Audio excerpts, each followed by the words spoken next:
January 1st, 1945.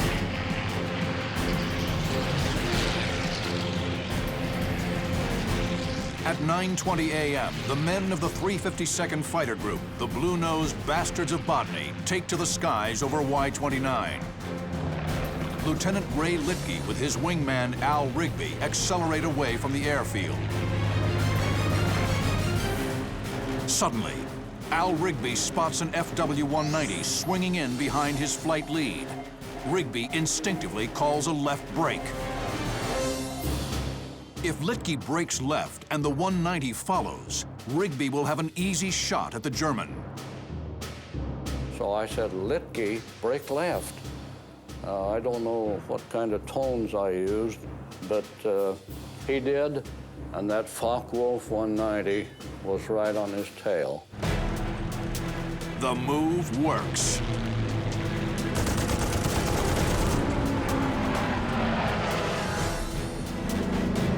I see hits from the tail up through the cockpit. He just rolls over and goes in. At this time, I lose Litke. I watch that guy go in, and Litke's gone.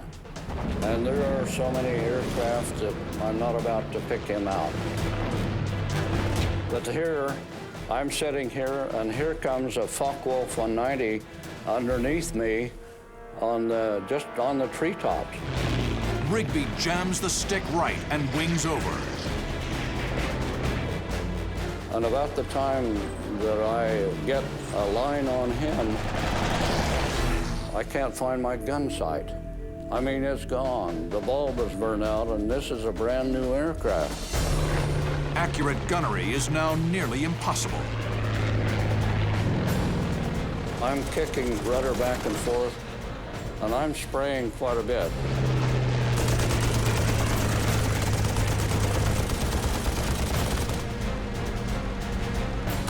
Incredibly, Rigby scores hits.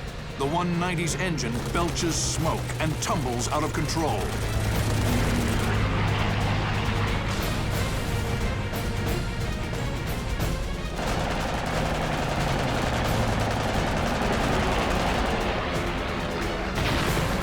Rigby soars over the wreckage of his victim and heads back toward Asch.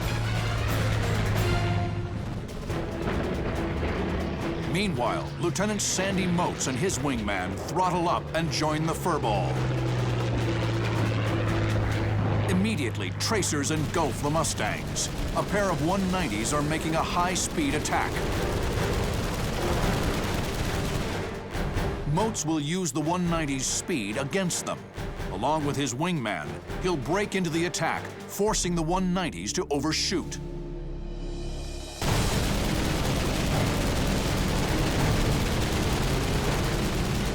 I called for my wingman to brake, that is, turn left, and he did. The one that was beside me overshot, and as I came in behind him, he got right in my gun sight.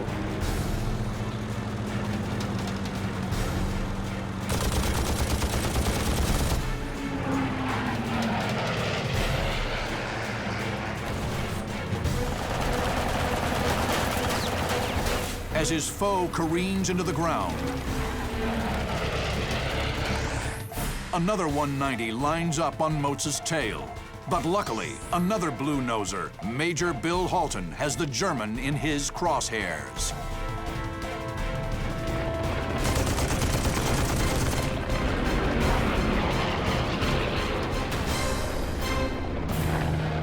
Moats flies on, soaring into the midst of a swirling dogfight in the slag heaps. Well, it would seem strange to be down flying at that low altitude, dodging a bunch of small hills of slag heaps. On the other hand, there were so many airplanes all over the top, and were kind of pressed down into it.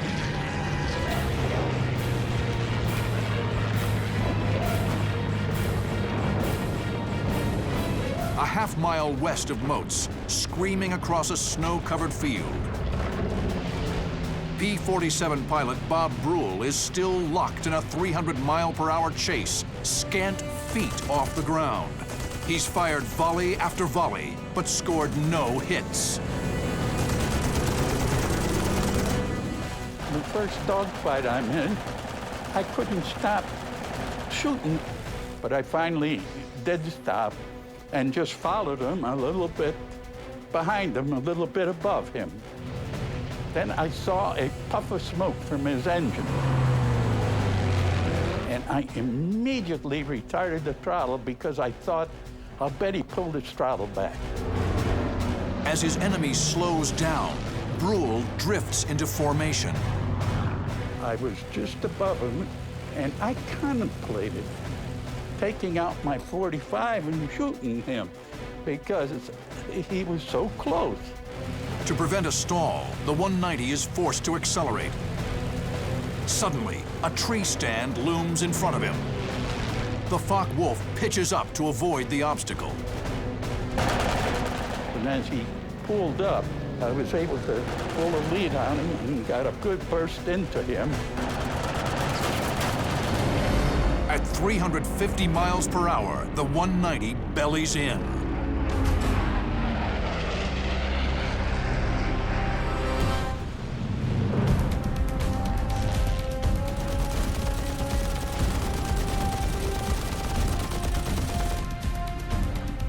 An oily black fireball blooms in front of Bob Brule. I was covered with oil, and I couldn't see at all. I pulled back a little bit to make sure I didn't run into the ground.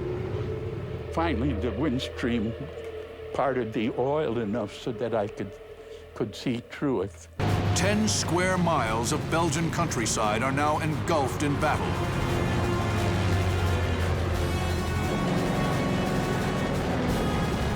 The Americans have bloodied the enemy, but they're still outnumbered. The fight is far from over.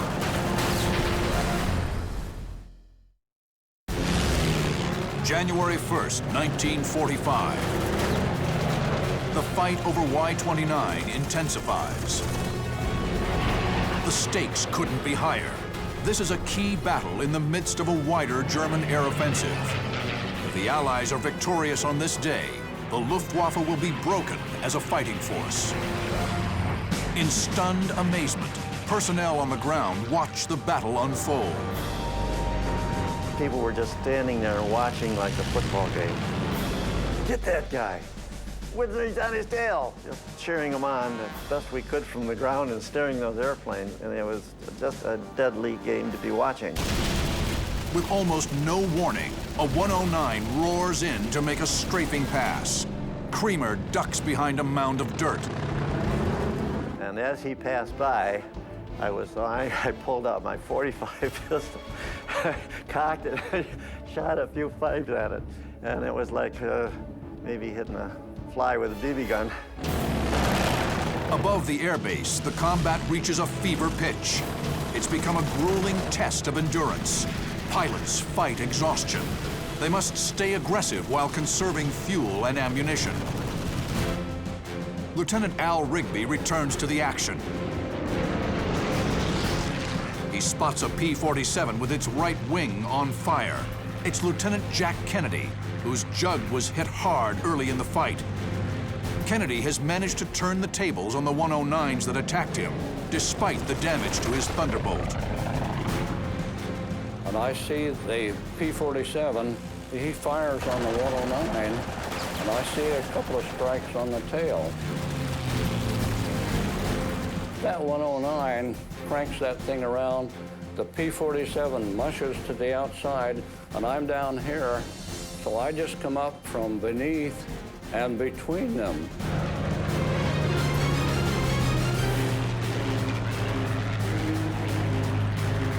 Rigby fires a burst. The German pilot is killed.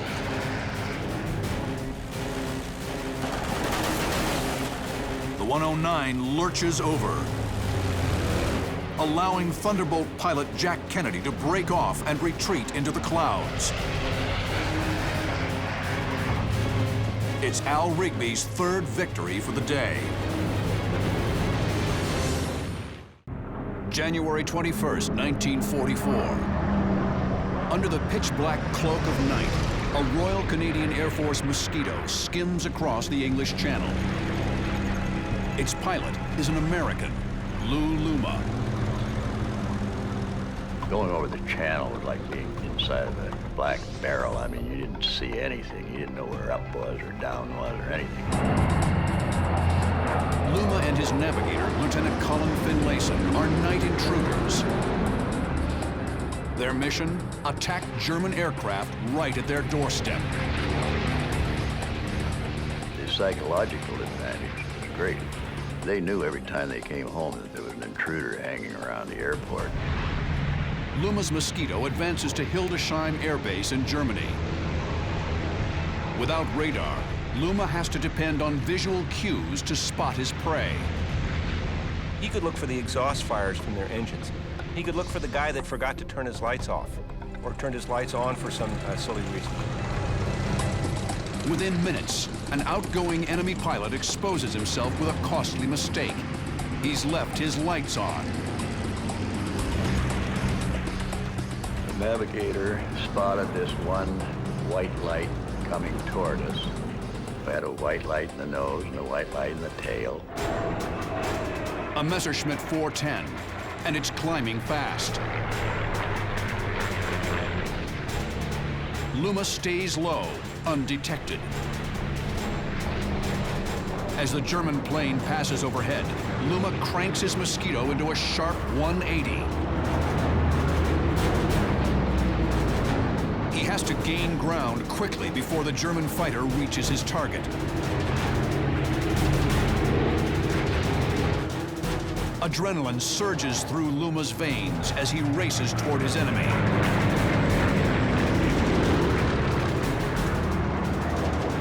Two Merlins of mine with the throttles pushed all the way forward to catch him, because I didn't want him to get away. In his excitement, Luma closes too fast. He's about to overshoot the German. At that point in time, I'm just sick at the stomach. I think, God, I'm screwing this up. Luma slams down the landing gear and throws his Mosquito into a series of hard turns to drain airspeed. He manages to stay behind his prey. He opens up with all 8 guns.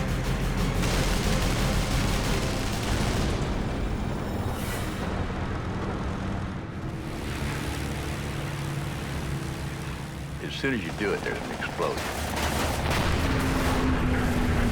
And then just ram the nose forward to avoid flying through all this debris.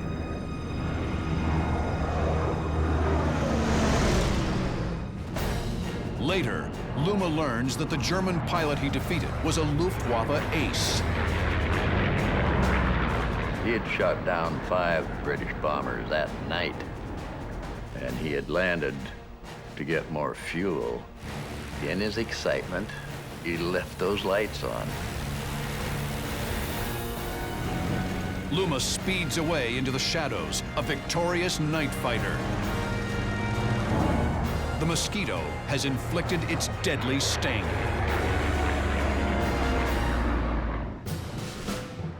The de Havilland DH-98 Mosquito is one of the fastest airframes of World War II.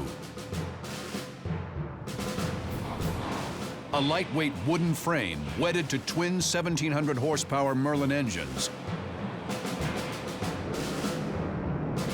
The Wooden Wonder, as it became known, could reach speeds well over 400 miles per hour.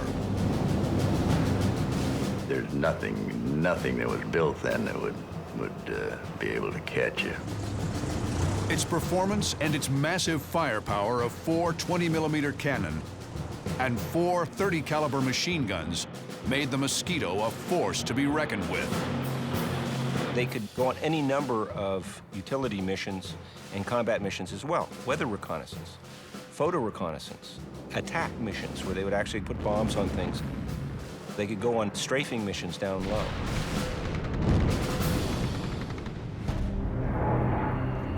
One such strafing mission will take Mosquito pilot Lou Luma from the murky shroud of darkness into the revealing light of day. March 24th, 1944. Luma's Canadian Air Force Mosquito again steals across the English Channel.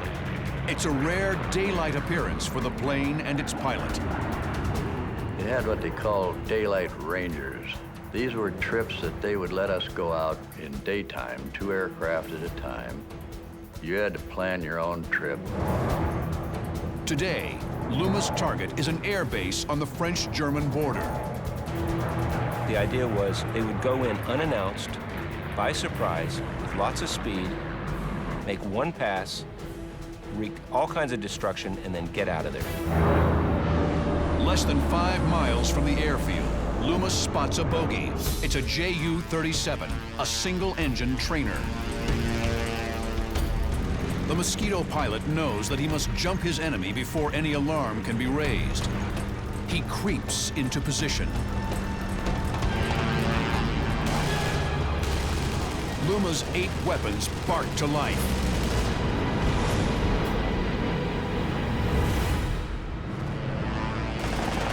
The German trainer disintegrates under the combined weight of fire.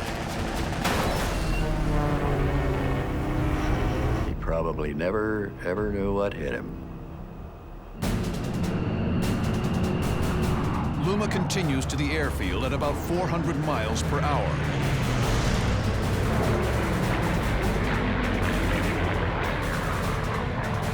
As he approaches, Luma spots scores of targets.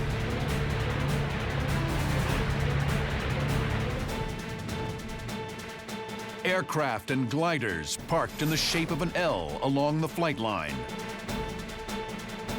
We predetermined that we were only going to make 2 passes.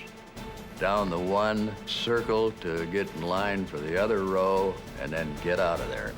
Get in, hit them quick, and get out quick. The Mosquitoes wade through the ground targets, ensuring the enemy planes will never claim kills of their own.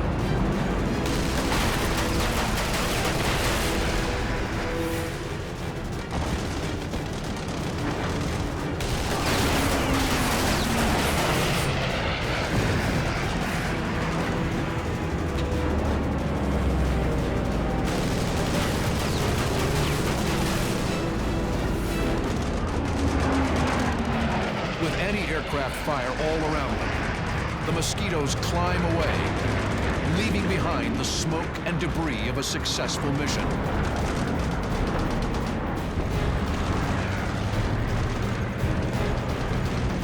But halfway to the English Channel, Luma spots a new target. And then we saw Junkers 52, that was an old tri-motor transport. And that was a tough old bird.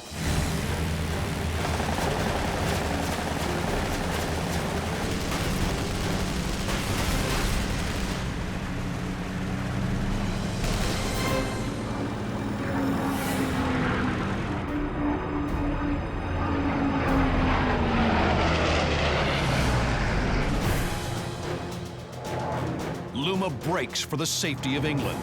He lands home having scored his 5th victory.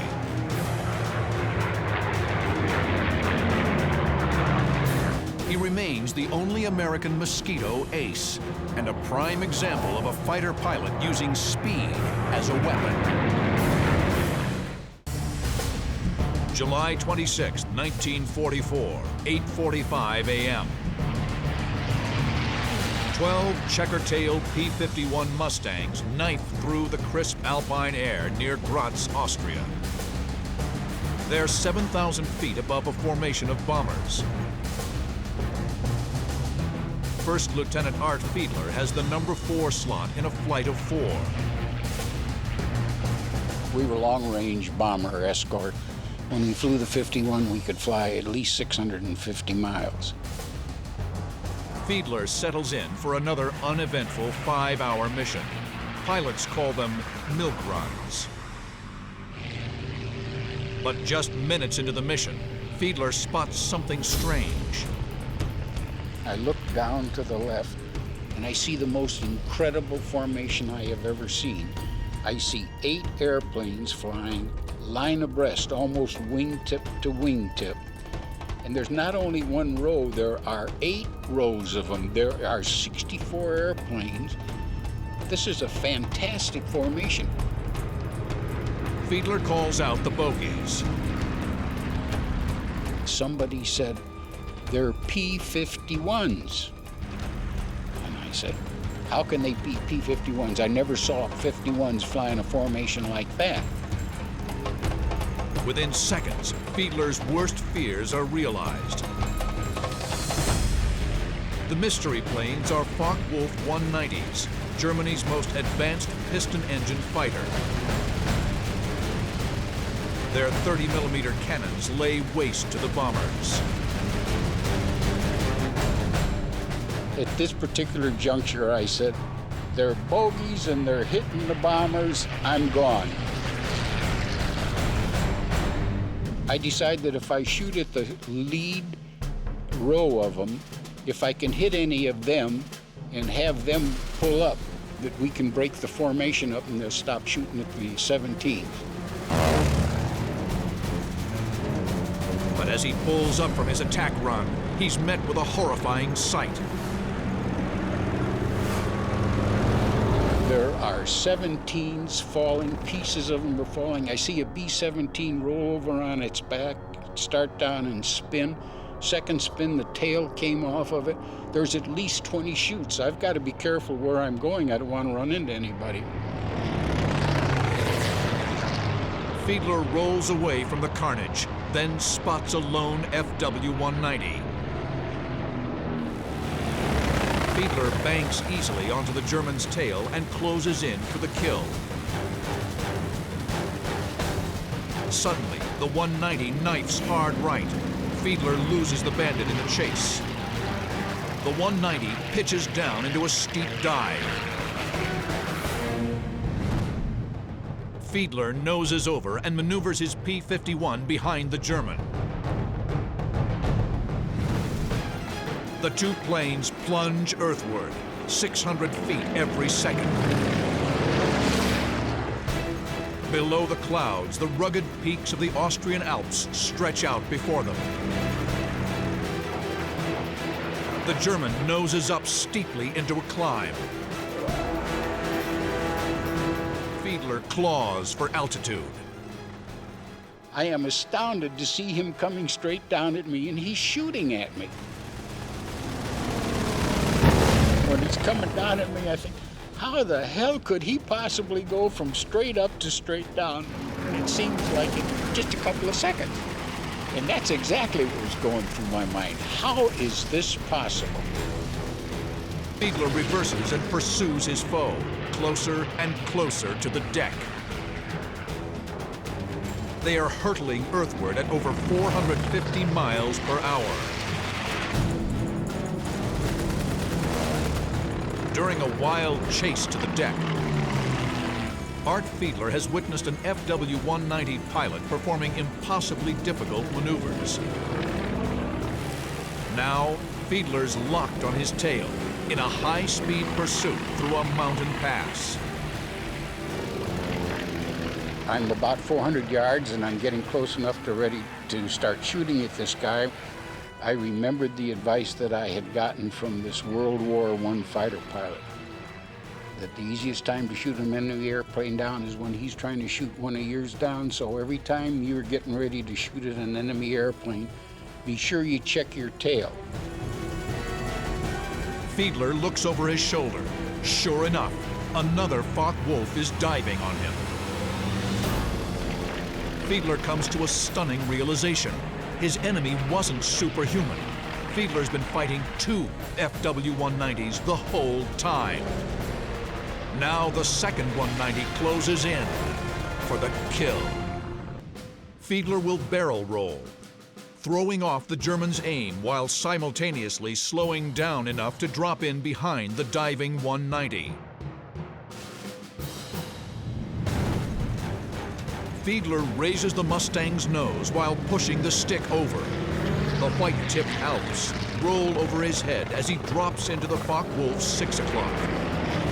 Payback time. So I put my pipper out in front of him and started firing. Fiedler hoses the German plane down with his 6.50 caliber Brownings. The FW-190 tumbles out of control. And he crashed right there beside that barn. Scratch one for Fiedler. But the first Focke-Wulf is somewhere up ahead. So I keep going down the valley at full speed. I guess I travel about a minute and a half, and the canyon turns off to the left. And of course, I follow the canyon, and we now come to a wide expanse. And as I start looking around, I look at that mound, and here comes an airplane right at me. But then, a friendly voice crackles through the radio. And it says, if that's a P-51 coming towards me, waggle your wings. Well, I waggle the wings, of course. It's Bill Lowry, a squadron mate of Fiedler's.